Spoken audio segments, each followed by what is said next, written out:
ভয় পাচ্ছে। বন্ধুরা আমরা সবাই মিলে একসঙ্গে অনেক আনন্দ করে খাচ্ছি, অনেকটা পিকনিকের মতো লাগছে। এখানে আছে আমার ছেলে, আমার ২ নাতনি, ওরা নিজেরা কথা বলছে আর হাসতেছে। ওই যে নাতনির পিছনে আমার জামাইবাবু, আমার ভাগনা আর আমার দিদিভাই, আর আছে আমার চিরসঙ্গী ক্যামেরাম্যান। আমাদের অনেক খিদে পেয়েছিল তাই এখন খাচ্ছি। অ্যাকচুয়ালি আমরা জলদাপাড়া ঘুরতে এসেছিলাম, কিন্তু জলদাপাড়া ন্যাশনাল পার্কের জঙ্গল সাফারি বর্তমান ৩ মাসের জন্য বন্ধ আছে। ওই যে আমাদের ছোট্ট গাড়ি, এই ছোট গাড়িতে এসেছিলাম আমরা ঘুরতে। তাই আজকে অনেক আশা নিয়ে এসে ঘুরতে পারলাম না। পাশের জায়গাতে আমার দিদির বাড়ি। আমরা এখন জায়গাতে যাচ্ছি। তোমরা ব্লগটি দেখতে থাকো। আমরা এখন জায়গাতে রওনা দিব।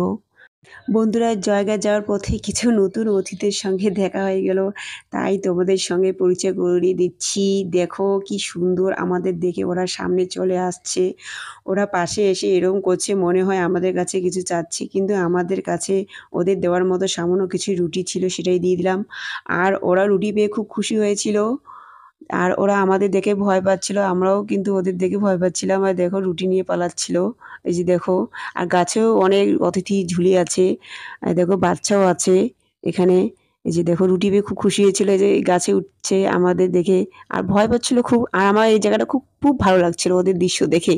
বন্ধুরা তোমরা যদি এই জায়গাটা ঘুরতে আসো তাহলে অবশ্যই ওদের জন্য কিছু নিয়ে এসো। ঠিক আছে বন্ধুরা, রাখছি। পরের ব্লগে দেখা হবে। টাটা বন্ধুরা।